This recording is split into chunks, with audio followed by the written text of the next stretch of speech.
প্রিয় শিক্ষার্থী বন্ধুরা, সকলে কেমন আছো? বিদ্যানিকেতন এই ক্লাসরুমে সকলকে শুভেচ্ছা জানিয়ে আমি সুইটি বণিক, সহকারী শিক্ষিকা বাংলা। আমি আজকে তোমাদের অষ্টম শ্রেণীর বাংলা পাঠ পড়াবো। সাহিত্য কণিকা থেকে মাইকেল মধুসূদনের একটি কবিতা পড়াবো। তোমরা সবাই খাতা কলম নিয়ে বইপত্র নিয়ে বসে পড়ো। আমার কবিতাটি তোমরা সুন্দর করে লক্ষ্য করো। ধীরে সুস্থে আমরা কবিতাটি আবৃত্তি করব, পড়ব, তার ভাবার্থ মর্মার্থ উপলব্ধি করার চেষ্টা করব।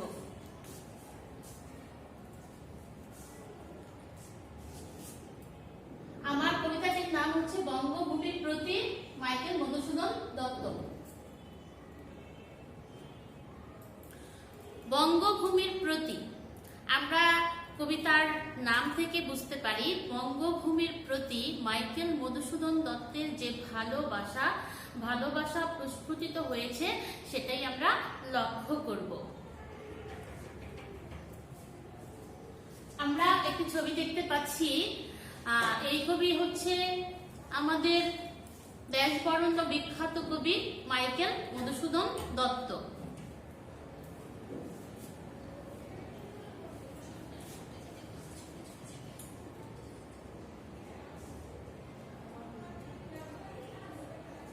বঙ্গভূমির প্রতি,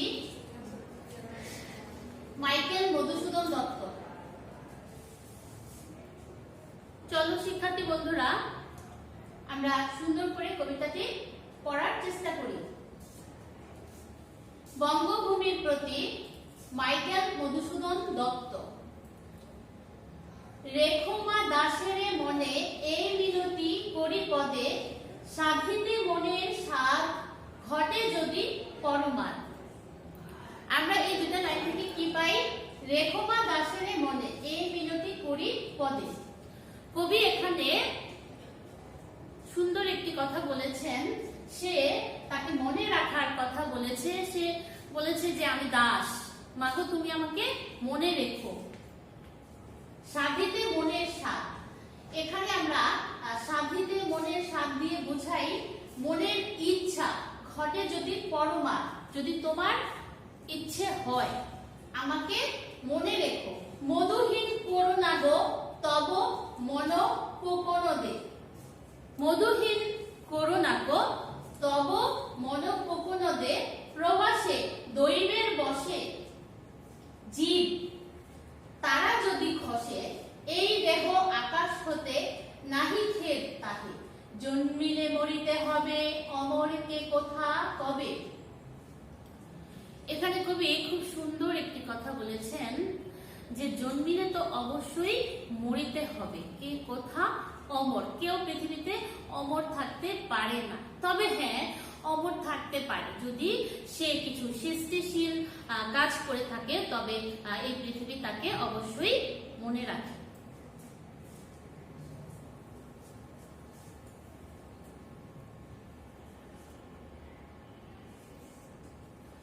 চিরস্থির কবে নীল হায় রে জীবন নদে, কিন্তু যদি রাখো মনে নাহি মা তার সমনে। মাক্ষিকাও বলে না গো পড়িলে অমৃত হৃদে, সেই ধন্য নরকুলে লোকে যারে নাহি ভুলে।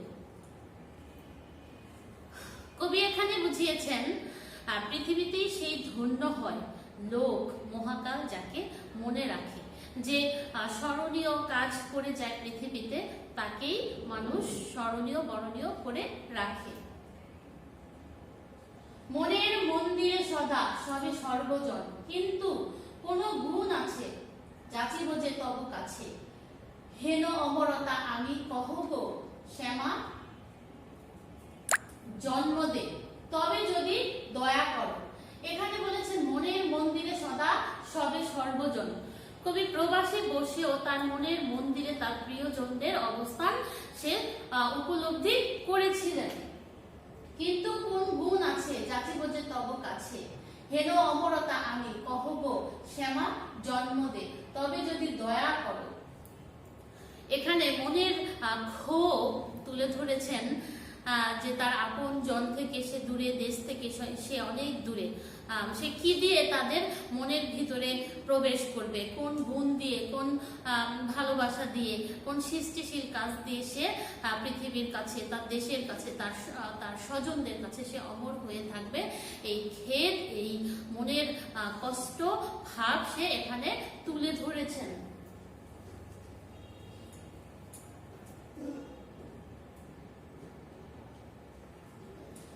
দোষ ভুল দোষ গুণ ধরে, ভুল দোষ গুণ ধরো অমর করিয়া বড় দেহ দাসে, শুভ হ্রদে ফুটি যেন স্মৃতি জলে, মানুষে মা যথা ফলে। সুমধুর আমরণ, সুমধুর তামরস কি বসন্ত কি শারদে। ভুল দোষ গুণ ধরো অমর করিয়া বড় দেহ দাসে। প্রত্যেকটা মানুষের ভিতরেই কিছু দোষ, কিছু গুণ থাকে। দোষ গুণ মিশ্রিতই মানুষ। কবি এখানে বুঝিয়েছেন যে গুণ ধরো, দোষ ধরো, অমর করো, অমর করিয়া বড় দেহ দাসে, শুভ হ্রদে ফুটে যেন স্মৃতি জলে, মানুষে মা যথা ফলে। মধুময় তামরস কি বসন্ত কি শরৎ। এখানে কি বসন্ত কি শরৎ বলতে কি ভালো সময়, কি খারাপ সময়, কি দুঃসময়, কি সুসময়, সেই প্রত্যেকটা সময়ে কবির দোষ গুণগুলোকে সার্বিক দিক থেকে বিবেচনা করে সে মাতৃভূমির কাছে নিজেকে উপস্থাপন করেছে। তার মনের খেদ, মনের ভালোবাসা, মনের দুঃখ সে ফুটিয়ে তুলেছে। সে আত্মসমর্পণ করেছে তার মাতৃভূমির কাছে, স্বজনদের কাছে। এটাই সে বোঝাতে চেয়েছে যেন সবাই তাকে ভালোবাসে। তার দোষ ত্রুটি ভুল গুণ যাই থাকুক না কেন, নির্বিশেষ বিচার করে তাকে যেন সবাই স্মরণ করে রাখে।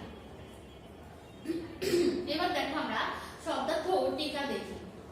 আমরা কিন্তু একটা গুরুত্বপূর্ণ শব্দার্থ ফলো করি।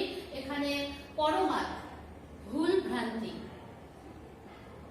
কোকোনট লাল পদ্ম, আমরা শুনেছি নীল পদ্ম, কিন্তু আমরা জানি যে লাল পদ্ম রয়েছে।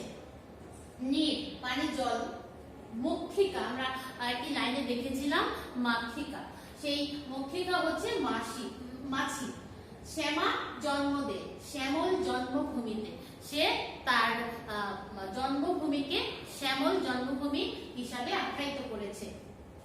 মানস মন, তামরস পদ্ম, শারদে শরৎকালে।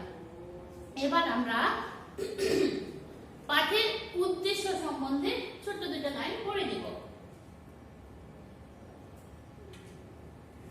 এই কবিতা পাঠের মাধ্যমে স্বদেশের প্রতি শিক্ষার্থীর মনে শ্রদ্ধা, বিনয় ভাব জেগে উঠবে। বিদেশের ঐশ্বর্য ও যৌন সত্ত্বেও নিজ দেশের প্রতি মনের গভীর আগ্রহবোধ সৃষ্টি হবে। তাহলে কবির উদ্দেশ্য কি?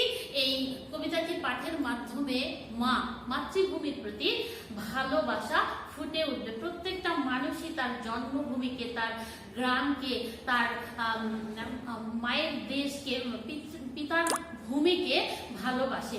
বাড়ির কাছাকাছি যে মাঠ, নদী, বন, প্রত্যেকটা স্মৃতি তার মস্তিষ্কে ভিতরে বিচরণ করে।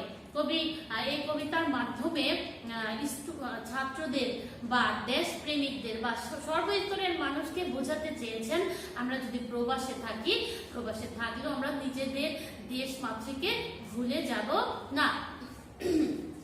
এবার আমরা এসো শিক্ষার্থী বন্ধুরা, আমরা পাঠ পরিচিতি সম্বন্ধে একটু জেনে নিই।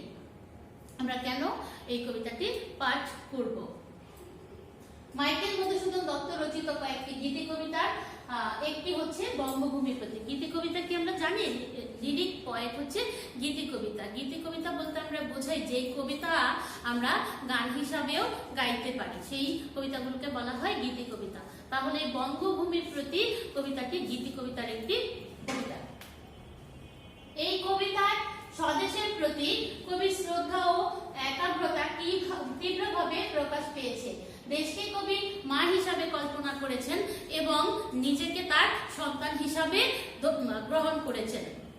এখানে আমরা দেখি মা যেমন সন্তানের কোনো ভুল ত্রুটি দোষ ধরে রাখে না, তেমনি সে দেশের কাছেও মায়ের মতন নিজের দোষ ত্রুটি যেন এই দেশ, এই মাতৃভূমি মনে না রাখে, সেই আবেদন, সেই ভাব প্রকাশ করেছেন। মা যেমন সন্তানের কোনো দোষ মনে রাখেন না, দেশমাতৃকাও তার সব দোষ ক্ষমা করে দেবেন। অবশ্য তিনি বিনয়ের সঙ্গে এও বলেছেন যে তার এমন কোনো মহৎ গুণ নেই যে কারণে তিনি স্মরণীয় হতে পারেন। তিনি এটাও স্বীকার করেছেন যে তার এমন কোনো মহৎ গুণ নেই যে সেটার জন্য সে বড় হতে পারবে। বিনয়ী কবি তাই দেশমাতৃকার কাছে এই বলে প্রণতি জানাচ্ছেন, তিনি যেন দেশমাতৃকার স্মৃতিতে পদ্ম ফুলের মতো ফুটে থাকেন। তিনি এও বলেছেন বিনয়ের সঙ্গে সে যেন তার ভালোবাসা দিয়ে দেশ মাতৃভূমির মধ্যে, এখানে কিসের সাথে তুলনা করেছেন নিজেকে, পদ্ম ফুলের মতো ফুটে থাকতে পারেন। এই আশীর্বাদ চেয়েছেন কার কাছে? মাতৃভূমির কাছে, দ্যাট মিন্স মার কাছে। আমরা কবির পরিচিতি একটু জেনে নেই। আমরা জানি মাইকেল মধুসূদন দত্ত বাংলা সাহিত্যের অন্যতম প্রথা বিরোধী লেখক। তিনি মহাকাব্য, গীতিকাব্য, সনেট, পত্রকাব্য, নাটক, প্রহসন ইত্যাদি রচনা করে চিরস্মরণীয় হয়ে আছেন। শৈশব থেকে তার মনে কবি হওয়ার তীব্র বাসনা ছিল। তিনি মনে করেছিলেন বিলেত না গেলে কবি হওয়া যাবে না, বিলেতে গেলে সুবিধা হবে, এই আশায় সে বিদেশে পাড়ি জমিয়েছিলেন। আমরা দেখি যে তিনি মহাকাব্য, গীতি কবিতা, তারপর সনেট, নানা রকমের কাব্য চর্চা করেছিলেন। তিনি খ্রিস্ট ধর্ম গ্রহণ করেন, ফলে তার নামের আগে মাইকেল শব্দটি যুক্ত হয়। এখানে আমরা অবজেক্টিভ পেতে পারি যে মাইকেল দত্ত, মাইকেল মধুসূদন দত্ত, এই আগে যে মাইকেল হলো কেন হলো, তার কারণটা হচ্ছে খ্রিস্ট ধর্ম গ্রহণ করার কারণে তার নামের আগে মাইকেল শব্দটি যুক্ত হয়েছে। পরে তিনি সত্য উপলব্ধি করতে পারেন যে বাংলা সাহিত্য রচনা উপলব্ধি করতে পারেন এবং বাংলা সাহিত্যে রচনার ব্রতী হন। এই মাঝখানে কিছু মনে হয় বাকি রয়ে গেছে। কেন সে উপলব্ধি করতে পারলেন? সে উপলব্ধি করতে পারলেন সে প্রবাসে গিয়েও তার সাহিত্য চর্চার মাধ্যমে, সে ইংরেজি সাহিত্য চর্চার মাধ্যমে সে বড় হতে চেয়েছিলেন, কিন্তু তার এই ধারণা ভেঙে গেল। সে বুঝতে পারলেন যে বাংলা ভাষা সাহিত্য চর্চা করেও তিনি নিজেকে উপস্থাপিত করতে পারবেন সমাজের সংসারে, বাংলা সাহিত্যে সে বিরাট একটা অবদান রাখতে পারেন। বাংলা, ইংরেজি ছাড়াও তিনি হিব্রু, ফার্সি, জার্মানি, ইতালি, তামিল, তেলুগু ইত্যাদি ভাষায় পারদর্শী ছিলেন। আমরা দেখি যে সে ছিল বহুমুখী প্রতিভার অধিকারী, নানা রকম ভাষার প্রতি তার বেশ দখল ছিল। তিনি বাংলা ভাষার প্রথম মহাকাব্য মেঘনাদ বধ রচনা করেন। আমরা জানি যে একটি বিখ্যাত মহাকাব্য হচ্ছে মেঘনাদ বধ কাব্য, আর এই কাব্যের জন্য সে জগৎজয়ী, বিশ্ববিখ্যাত হয়েছিলেন। তার মতো মহাকাব্য কবিগুরুও নিজেও স্বীকার করে গিয়েছিলেন যে এমন মহাকাব্য সেও রচনা করতে পারেননি। তার রচিত প্রহসন একেই বলে সভ্যতা, বুড়ো শালিকের ধারেরও, নাটক শর্মিষ্ঠা, পদ্মাবতী, কৃষ্ণকুমারী, পত্রকাব্য, বীরঙ্গনা ইত্যাদি 14পদী কবিতা নামে বাংলা সনেট রচয়িতাও তিনি। এই মহান সাহিত্য স্রষ্টা 1824 খ্রিস্টাব্দে যশোরের সাগরদাড়ি গ্রামে জন্মগ্রহণ এবং 1873 খ্রিস্টাব্দে কলকাতায় মৃত্যুবরণ করেন। কর্ম অনুশীলন। এবার আসো আমরা একটু কর্ম অনুশীলন দেখি। বঙ্গভূমির প্রতি শীর্ষক কবিতা নিয়ে আবৃত্তি অনুষ্ঠানের আয়োজন করো। শ্রেণীর সকল শিক্ষার্থীর অংশগ্রহণ, শুদ্ধ উচ্চারণের স্পষ্টতা, শ্রবণ যোগ্যতা, বোধগম্যতা, আবেগ অনুভূতি প্রকাশ ইত্যাদি বিবেচনায় রাখতে হবে। আমরা যখন স্কুল খুলে যাবে তখন আমরা যখন এগুলো আবার রিভিশন ক্লাস করব, তোমাদের বুঝাবো, ওই সময় আমরা তোমাদের কি করব, উপস্থাপন শিখাবো, আবৃত্তি শিখাবো, কিভাবে মর্মার্থ উপলব্ধি করতে হয়, ভাবার্থ উপলব্ধি করতে হয়, আমরা এই বিষয়গুলো ক্লাসে আলোচনা করব। এখানে দেখো বহু নির্বাচনী প্রশ্ন।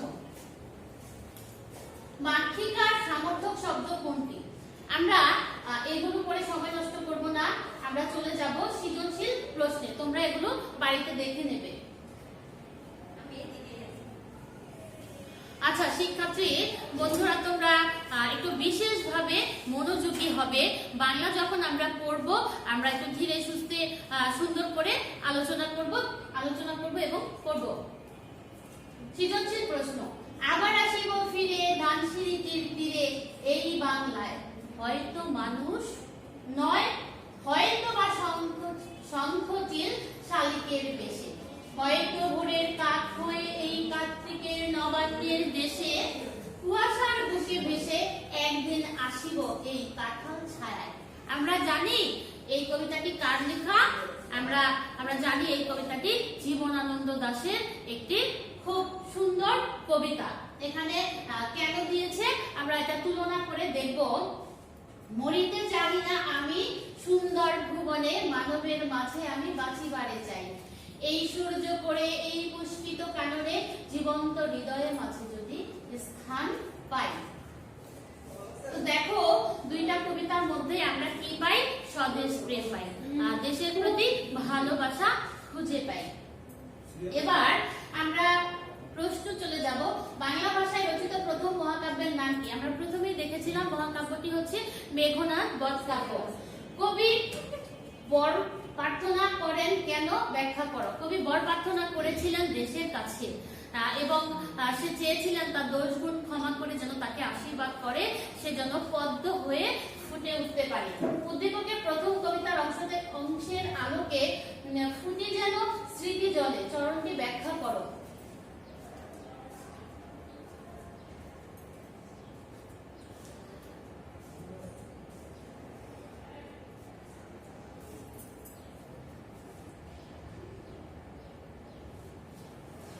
আচ্ছা, এখানে আমরা দেখেছি যে উদ্দীপকের প্রথম কবিতা অংশের আলোকে ফুটি যেন স্মৃতি জলে, চরণটি ব্যাখ্যা করো। এখানে আমরা দেখেছি যে আবার আসিব ফিরে ধানসিঁড়িটির তীরে এই বাংলায়, হয়তো মানুষ নয়, হয়তো শঙ্খচিল শালিকের বেশে, হয়তো ভোরের কাক হয়ে কার্তিকের নবান্নের দেশে, কুয়াশার বুকে ভেসে একদিন আসিব এই কাঁঠাল ছায়ায়। এই যে নিজেকে প্রকৃতির মাঝে বিচরণ করেছেন, এই বিচরণের সাথে আমরা কি নিজেকে ফোটানোর একটি দৃশ্য খুঁজে পাই। প্রকৃতির মাঝে আমরা নিজেকে হারিয়ে ফেলি। এবার আমরা দেখি দ্বিতীয় কবিতার অংশ, বঙ্গভূমির প্রতি কবিতার মূল সুর একই, তুমি কি একমত? যুক্তি সহ উত্তর দাও। এখানে আমরা দ্বিতীয়টি দেখি, পড়িতে চাহি না আমি সুন্দর ভুবনে, এত সুন্দর পৃথিবী ছেড়ে কবি চলে যেতে চাননি। মানবের মাঝে আমি বাঁচিবারে চাই, মানবের মাঝে সে বেঁচে থাকতে চেয়েছে, কিন্তু আমরা জানি জন্মিলে মরিতে হয়, তাহলে সে কিভাবে বেঁচে থাকতে চেয়েছে সেটাই আমরা খেয়াল করব। এই সূর্য করে এই পুষ্পিত কাননে, জীবন্ত হৃদয়ের মাঝে যদি স্থান পাই। এখানে জীবন্ত হৃদয়ের মাঝে যদি সে স্থান পেতে চায় তাহলে তার কি করতে হবে? তার সৃষ্টিশীল কাজ করতে হবে, জগতের মাঝে এমন কিছু মহিয়ান কাজ করতে হবে যেন যুগ যুগ ধরে মানুষের মনে সেটা ধারিত হয়, মানুষ ধারণ করতে পারে। তার সৃষ্টিশীল, তার লেখা, তার ভালোবাসা, তার কল্যাণময়ী কবিতাগুলো আমরা মনে রেখে, মনে গেঁথে রাখবো। এই জন্যই কবি বলেছে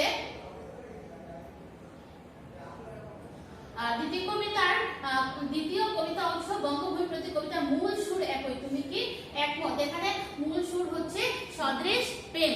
স্বদেশ প্রেমকে আমরা যেভাবেই দেখি না কেন, প্রকৃতির মাঝে, মানবের মাঝে যেখানেই দেখি না কেন, সেই প্রেম ভাব, সেই ভালোবাসা ভাব হচ্ছে কি মাতৃভূমির প্রতি। মাতৃভূমিকে সে মায়ের মতো শ্রদ্ধা ও ভালোবেসে গিয়েছেন এবং সে তার এই ভালোবাসা জাগ্রত করে রাখতে চেয়েছেন মানবের মাঝে, মানুষ যেন তাকে যুগ যুগ ধরে মনে রাখে, তার ভালোবাসাকে স্মরণ করে রাখে। তো প্রিয় শিক্ষার্থী বন্ধুরা, আমি আমার ক্লাস এ পর্যন্ত রাখছি। তোমরা ভালো থেকো, তোমরা ভালো করে এই কবিতাটি পড়ো, শব্দার্থগুলো খেয়াল করবে এবং সৃজনশীলগুলো খেয়াল করবে। আর একটা কথা তোমরা মনে রাখবে, খুব তাড়াতাড়ি আমাদের স্কুল হয়তো খুলে যাবে, তোমরা কেউ বসে থেকো না, তোমরা পড়াশোনা শুরু করো। ধন্যবাদ সকলকে। আমি আমার ক্লাস এ পর্যন্তই শেষ করছি।